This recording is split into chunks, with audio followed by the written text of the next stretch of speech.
तो हेलो दोस्तों, नमस्कार, सत श्री अकाल, आदाब, गुड मॉर्निंग। कैसे हैं आप लोग दोस्तों? उम्मीद करता हूं कि बहुत अच्छे होंगे। दोस्तों, मैं पवन पाल स्वागत करता हूं आप सबका अपने एग्ज़ाम क्रैक पवन पाल के यूट्यूब चैनल पर। दोस्तों, आप लोगों के लिए जैसा कि बताया गया है, बताया और रोज़ आता रहता है जी के जीएस के 30 महत्वपूर्ण प्रश्नों का महासंग्राम चल रहा है हमारे इस चैनल पर, जो आने वाले सभी एग्ज़ाम के लिए, चाहे एसएससी हो, चाहे रेलवे हो, चाहे बैंकिंग हो, चाहे लेखपाल हो, कोई सा भी एग्ज़ाम हो दोस्तों, हर एग्ज़ाम में आप लोगों के लिए रामबाण साबित होगा। तो दोस्तों, हम अपनी ये क्लास शुरू करें उससे पहले अगर आप लोग हमारे इस वीडियो चैनल पर नए हैं तो हमारे चैनल को नीचे रेड कलर का सब्सक्राइब लिखा हुआ है, उस पर क्लिक करके सब्सक्राइब कर लीजिए। और सब्सक्राइब करने के बाद में बगल में बेल आइकन आएगा, उसको क्लिक करके ऑल पर सेट कर लीजिए। ठीक है दोस्तों, ताकि हमारी सभी वीडियो का नोटिफिकेशन आप तक पहुंचता रहे दोस्तों। तो चलिए दोस्तों, आप लोगों का ज़्यादा समय ना लेते हुए अपने आज के प्रश्नों पर चलते हैं। आज का आपका पहला प्रश्न है कि ओजोन के अणु में ऑक्सीजन के कितने परमाणु होते हैं? तो बताना है आपको कि ओजोन के अणु में ऑक्सीजन के कितने परमाणु होते हैं। तो पहला है 6, दूसरा है 3, तीसरा है 4, चौथा है 5। तो दोस्तों, ओजोन के अणु में ऑक्सीजन के 3 परमाणु होते हैं। ठीक है, कितने? 3। दूसरा ऑप्शन आपका दोस्तों सही हो जाएगा। चलिए अगले प्रश्न पर चलते हैं। अगला प्रश्न है आपका दोस्तों कि प्रसिद्ध पुस्तक हिंद स्वराज 1909 में महात्मा गांधी ने स्पष्ट किया कि भारत में ब्रिटिश शासन किसके द्वारा स्थापित किया गया था। बताना है आपको कि प्रसिद्ध पुस्तक जो थी हिंद स्वराज 1909 में लिखा था, इसमें महात्मा गांधी ने स्पष्ट किया कि भारत में ब्रिटिश शासन किसके द्वारा स्थापित किया गया था। ठीक है, तो 4 ऑप्शन आप लोगों के सामने दिया गया है कि किसके द्वारा भारत में ब्रिटिश शासन स्थापित हुआ था। पहला है बल प्रयोग द्वारा, दूसरा है अन्य विदेशी ताकतों द्वारा, तीसरा है भारतीयों के सहयोग के बिना, चौथा है भारतीयों के सहयोग से। तो बताइए कौन सा ऑप्शन आपका सही हो जाएगा दोस्तों? तो दोस्तों, आपका चौथा ऑप्शन सही हो जाएगा। कौन सा? भारतीयों के सहयोग से। ठीक है, तो दोस्तों, भारतीयों के सहयोग के बिना भारत में ब्रिटिश शासन की स्थापना असंभव थी। और ब्रिटिश शासन की स्थापना का सबसे बड़ा जो मुख्य कारण था वो था भारत में आपसी फूट, आपसी मतभेद, जिसके कारण भारत में ब्रिटिश शासन अपनाया गया। जैसे लॉर्ड डलहौजी वगैरह आए तो इन्होंने फूट डालो राज करो की नीति अपनाई। ठीक है दोस्तों, तो इससे जो है हमारे देश के जो राजा थे वो आपस में लड़ने लगे और इसी की सहायता से जो है यहाँ पर ब्रिटिश सरकार ने अपना शासन जमा लिया। चलिए अगले प्रश्न पर चलते हैं दोस्तों। अगला प्रश्न है आपका कि उल्लेखनीय योगदान हेतु वर्ष 2016 का जापानी कौन था? पहला है शंकर महादेवन, दूसरा है यास्मीन लारी, तीसरा है AR रहमान, चौथा है अमित त्रिवेदी। तो बताइए कौन था दोस्तों? तो दोस्तों, आपका तीसरा ऑप्शन सही हो जाएगा, AR रहमान। ठीक है दोस्तों, थर्ड ऑप्शन इस क्वेश्चन का सही हो जाएगा। चलिए अगले प्रश्न पर चलते हैं दोस्तों। अगला प्रश्न है आपका कि विश्व गौरैया दिवस प्रतिवर्ष 20 मार्च को क्यों मनाया जाता है? पहला है कि डॉक्टर सलीम अली के जन्मदिन के उपलक्ष्य में, दूसरा है गौरैया के संरक्षण हेतु जागरूकता बढ़ाने के लिए, तीसरा ऑप्शन कह रहा है गौरैया की बढ़ती संख्या का उत्सव मनाने हेतु, चौथा है अन्य पक्षियों की तुलना में गौरैया की श्रेष्ठता दिखाने के लिए। तो बताइए विश्व गौरैया दिवस जो प्रतिवर्ष 20 मार्च को मनाया जाता है, ये क्यों मनाया जाता है? चारों ऑप्शन में से आपको एक ऑप्शन चुन करके बताना है। तो दोस्तों, आपका दूसरा ऑप्शन सही हो जाएगा, गौरैया के संरक्षण हेतु जागरूकता बढ़ाने के लिए। ठीक है, कौन सा ऑप्शन? दूसरा ऑप्शन। 20 मार्च को गौरैया दिवस मनाया जाता है, विश्व गौरैया दिवस। तो ये गौरैया के संरक्षण हेतु जागरूकता बढ़ाने के लिए। ठीक है दोस्तों, चलिए अगले प्रश्न पर चलते हैं। अगला प्रश्न है आपका कि कोई व्यक्ति कंप्यूटर साक्षर कहलाता है? यदि वह सक्षम हो केवल दूसरे कंप्यूटर को हैक करने में, प्रोग्राम लिखने में, एंटीवायरस सॉफ्टवेयर बनाने में। चौथा ऑप्शन आपका कह रहा है आवश्यक एप्लीकेशनों को चलाने में। तो दोस्तों, कोई व्यक्ति कंप्यूटर साक्षर तभी कहलाता है जो वो कंप्यूटर के एप्लीकेशंस को ठीक तरीके से चला सके। ठीक है, चौथा ऑप्शन आपका सही हो जाएगा। चलिए अगले प्रश्न पर चलते हैं। अगला प्रश्न है आपका कि भोजन नली की दीवारों के संकुचन और प्रसरण को कौन सी गति कहा जाता है? बताइए। पहला है क्रमाकुंचन, दूसरा है दोलनी, तीसरा है जठर संबंधी, चौथा है अनुशिथिलन। तो दोस्तों, भोजन नली की दीवारों के संकुचन और प्रसरण को कौन सी गति कहा जाता है? तो अनुशिथिलन। ठीक है, कौन सा ऑप्शन आपका सही होगा? चौथा ऑप्शन। चलिए अगले प्रश्न पर चलते हैं। अगला प्रश्न है आपका, इनमें से कौन एक अर्ध लग्जरी पर्यटन ट्रेन है? पहला है गोल्डन चेरियट, दूसरा है रॉयल राजस्थान ऑन व्हील्स, तीसरा है डेजर्ट सर्किट, चौथा है डेक्कन ओडिसी। तो बताइए एक अर्ध लग्जरी पर्यटन ट्रेन कौन सी है इनमें से?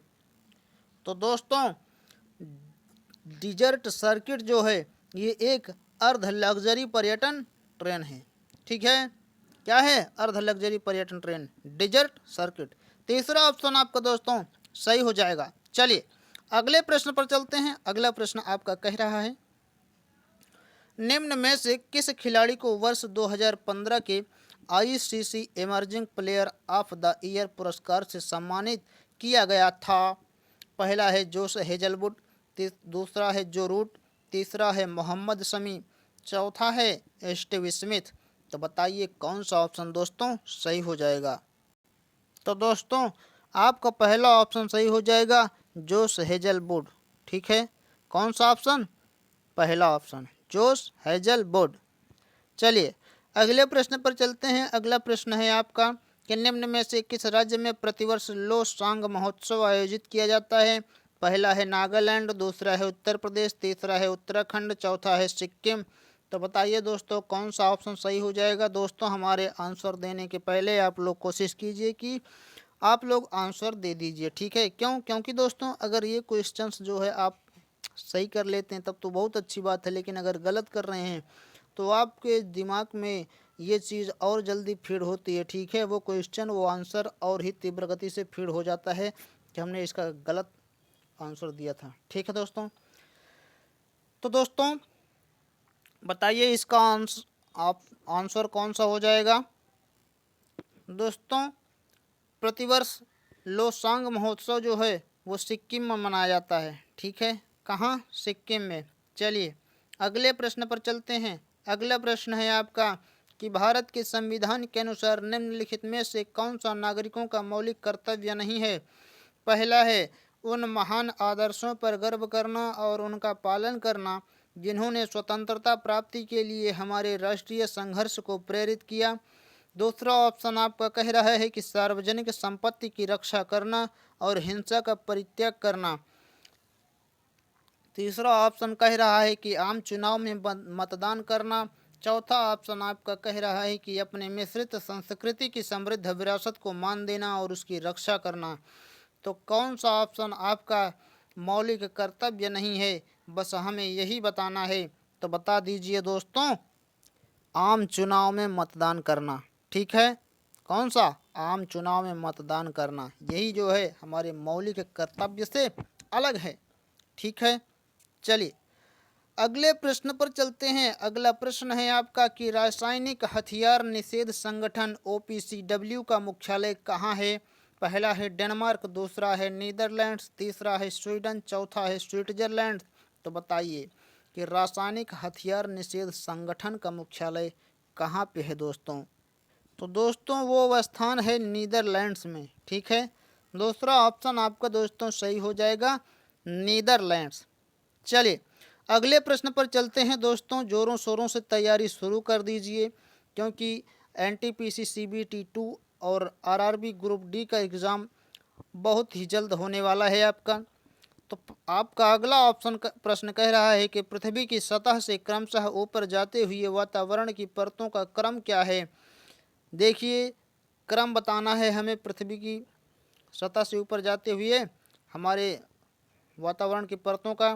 पहला है क्षोभ मंडल, उसके बाद समताप मंडल, उसके बाद मध्य मंडल, उसके बाद ताप मंडल। दूसरा ऑप्शन कह रहा है समताप मंडल, क्षोभ मंडल, मध्य मंडल, ताप मंडल। तीसरा ऑप्शन कह रहा है मध्य मंडल, क्षोभ मंडल, समताप मंडल, ताप मंडल। चौथा ऑप्शन है मध्य मंडल, समताप मंडल, क्षोभ मंडल या फिर ताप मंडल। तो कौन सा ऑप्शन सही हो जाएगा, सही क्रम में कौन सा ऑप्शन है आपको बताना है। तो दोस्तों आपका पहले क्षोभ मंडल आएगा, फिर समताप मंडल आएगा, फिर मध्य मंडल आएगा, फिर ताप मंडल आएगा। ठीक है, तो किस में है ये, पहले वाले ऑप्शन में है। तो दोस्तों आपका ये पहला वाला ऑप्शन सही हो जाएगा। ठीक है दोस्तों, चलिए अगले प्रश्न पर चलते हैं। अगला प्रश्न है आपका कि 1927 के साइमन कमीशन का बहिष्कार क्यों किया गया था। पहला है महात्मा गांधी की गिरफ्तारी के विरोध में, दूसरा है क्योंकि आयोग में कोई भारतीय सदस्य नहीं था, तीसरा है आयोग में सर जॉन साइमन को शामिल किए जाने के विरोध में, चौथा है जलियांवाला बाग हत्याकांड के विरोध में। तो दोस्तों बताइए कि 1927 के साइमन कमीशन का बहिष्कार क्यों किया गया था। दोस्तों आपका दूसरा ऑप्शन सही हो जाएगा, क्योंकि आयोग में कोई भारतीय सदस्य नहीं था। ठीक है, आयोग में कोई भारतीय सदस्य नहीं था, इसीलिए 1927 के साइमन कमीशन का बहिष्कार किया गया था। चलिए अगले प्रश्न पर चलते हैं। अगला प्रश्न आपका कह रहा है कि हाथी, भालू और गैंडे किसके उदाहरण हैं। तो बताइए हाथी, भालू और गैंडे ये किसके उदाहरण हैं, स्तनधारी, पक्षी, सरीसृप या उभयचर। तो बताना है आपको। तो दोस्तों हाथी, भालू और गैंडे जो है ये स्तनधारी होते हैं। ठीक है, क्या होते हैं, स्तनधारी। आपका पहला ऑप्शन सही हो जाएगा। चलिए अगले प्रश्न पर चलते हैं। अगला प्रश्न है आपका कि निम्न में से कौन सा जैवमंडल आरक्षित क्षेत्र मार्च 2016 में यूनेस्को द्वारा संरक्षित जैवमंडलों की वैश्विक नेटवर्क में शामिल किया गया। पहला है नंदा देवी जैवमंडल आरक्षित क्षेत्र, दूसरा है नीलगिरी जैवमंडल आरक्षित क्षेत्र, तीसरा है सिमलीपाल जैवमंडल आरक्षित क्षेत्र, चौथा ऑप्शन है आपका अगस्त्यमाला जैवमंडल आरक्षित क्षेत्र। तो बताइए कौन सा ऑप्शन आपका सही हो जाएगा। तो दोस्तों आपका चौथा ऑप्शन सही हो जाएगा।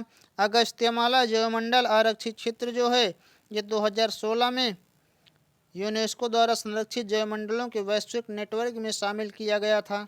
ठीक है, चलिए अगले प्रश्न पर चलते हैं। अगला प्रश्न है आपका कि कितने गीगाबाइट से 1 टेराबाइट बनता है।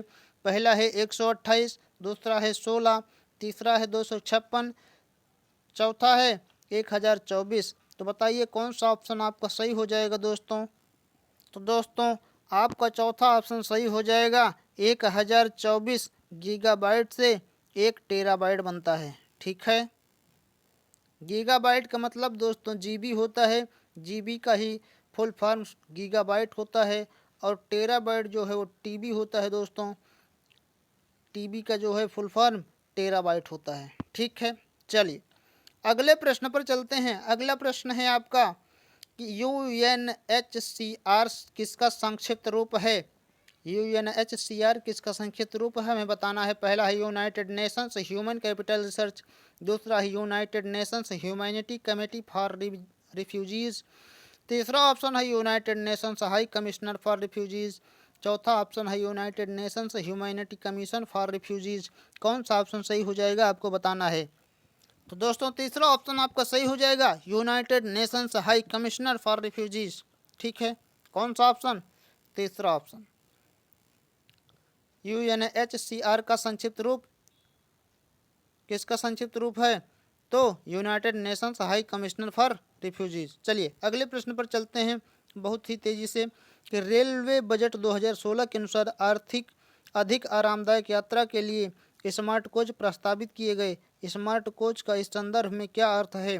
पहला है speciality modified aesthetic refreshing travel, दूसरा है scientifically modified aesthetic refreshing table, तीसरा है specially modified automatic refuse travel. तो दोस्तों आपका पहला ऑप्शन सही हो जाएगा, speciality modified aesthetic refreshing table.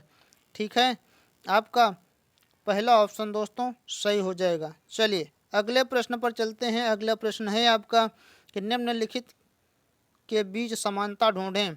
Kathak, Kathakali, Bharatanatyam और मधुबनी, इन सभी का उद्भव उत्तर भारत में हुआ है। दूसरा ऑप्शन कह रहा है कि इन सब में कोई भी समानता नहीं है। तीसरा ऑप्शन कह रहा है सभी दक्षिण भारतीय नृत्यों के प्रकार हैं। चौथा है कि इन सब का अभ्यास केवल महिला कलाकारों द्वारा किया जाता है। तो कौन सा ऑप्शन सही हो जाएगा, बताइए आप लोग। दोस्तों आपका दूसरा ऑप्शन सही हो जाएगा। इन सब में कोई भी समानता नहीं है। ठीक है, ये अलग अलग राज्यों के जो है नृत्य शैलियाँ हैं।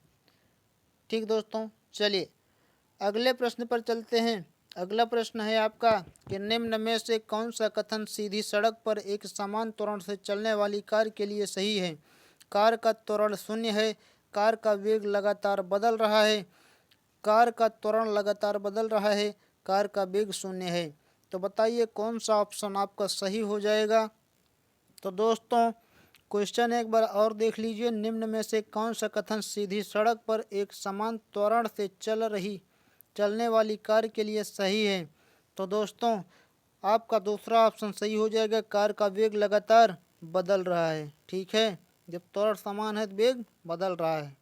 चलिए अगले प्रश्न पर चलते हैं। अगला प्रश्न है आपका कि निम्न में से किन मामलों में पूर्ण आंतरिक परावर्तन हो सकता है।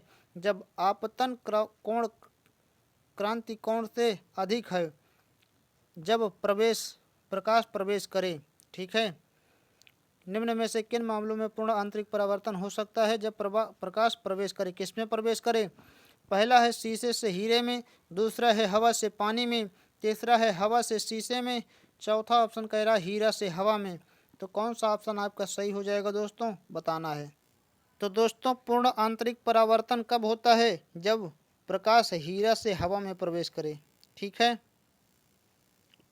चलिए अगले प्रश्न पर चलते हैं। अगला प्रश्न आपका कह रहा है कि मीनाक्षी मंदिर कहाँ स्थित है। तो बताइए मीनाक्षी मंदिर कहाँ स्थित है। पहला है तमिलनाडु, दूसरा है राजस्थान, तीसरा है महाराष्ट्र, चौथा है पंजाब। तो दोस्तों आपका पहला ऑप्शन सही हो जाएगा। मीनाक्षी मंदिर तमिलनाडु में स्थित है, पहला ऑप्शन। चलिए अगले प्रश्न पर चलते हैं। अगला प्रश्न है आपका कि निम्न में से किस गैस को अज्ञात या स्ट्रेंजर गैस के नाम से भी जाना जाता है। पहला है आर्गन, दूसरा है क्रिप्टॉन, तीसरा है जीनान, चौथा है नियान। तो बताइए किस गैस को जाना जाता है अज्ञात गैस के रूप में। तो दोस्तों आपका तीसरा ऑप्शन सही हो जाएगा दोस्तों, जीनान। ठीक है, जीनान के नाम से जाना जाता है।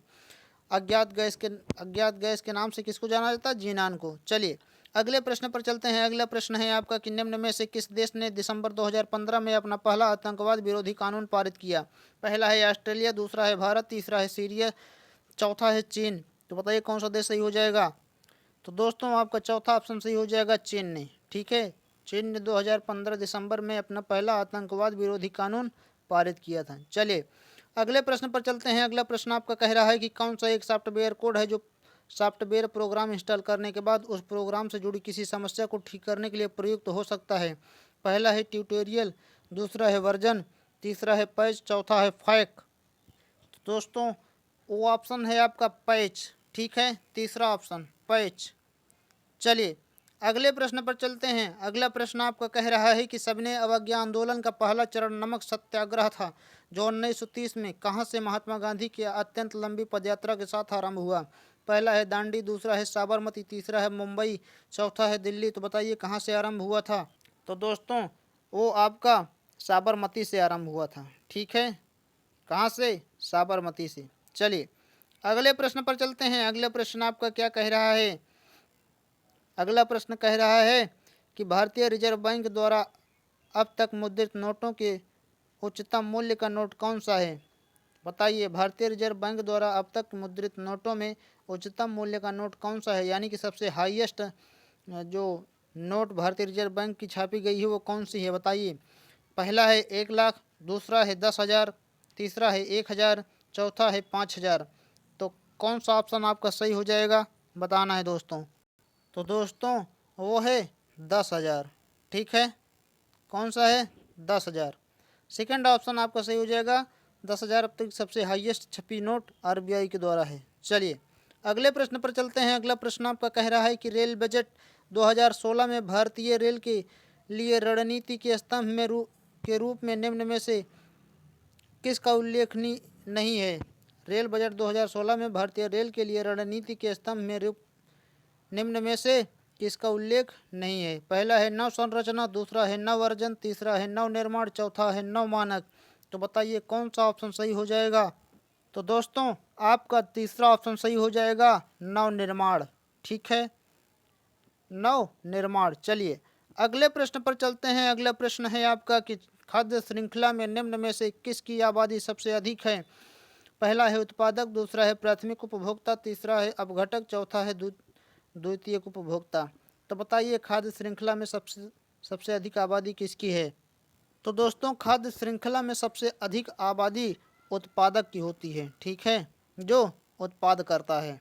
चलिए अगले प्रश्न पर चलते हैं। अगला प्रश्न है आपका कि 2016 एक्सोमार्स ट्रेस गैस आर्बिटर उस मंगल ग्रह मिशन की श्रृंखला का पहला मिशन है जो 2 अंतरिक्ष एजेंसियों यानी कि ईएसए यूरोप और किसके द्वारा संयुक्त रूप से चलाया गया है? पहला है रासकॉस्मॉस रूस, दूसरा है इसरो भारत, तीसरा है नासा अमेरिका, चौथा है जाक्सा जापान। तो कौन सा ऑप्शन सही हो जाएगा दोस्तों? उस सेकेंड एजेंसी का नाम क्या है जो 2 एजेंसियां कर रही हैं? एक का तो नाम दिया है कि ईएसए यूरोप की एजेंसी है, और दूसरी किस देश की है और कौन सी एजेंसी है ये बताना है हमें। ठीक है, तो दूसरी एजेंसी जो है दोस्तों रासकॉस्मोस है, जो रसिया की स्पेस एजेंसी है। ठीक है, किसकी है? रसिया की। तो ये रहे दोस्तों हमारे आज के 30 प्रश्न। कैसे लगे आपको दोस्तों कमेंट करके ज़रूर बताइएगा। ठीक है, जाने से पहले दोस्तों हमारे वीडियो को कृपया लाइक करिए। ठीक है दोस्तों, लाइक करिए, शेयर करिए और सब्सक्राइब भी करिए। ठीक है, अपने दोस्तों को भी सब्सक्राइब करवाइए ताकि उन लोगों को भी इसका फ़ायदा मिल सके दोस्तों, और एग्जाम क्रैक पवनपाल को एक बड़ा परिवार बनाएं। मिलेंगे नेक्स्ट वीडियो में और भी इम्पोर्टेंट प्रश्नों के साथ। तब तक के लिए दीजिए इजाज़त। धन्यवाद।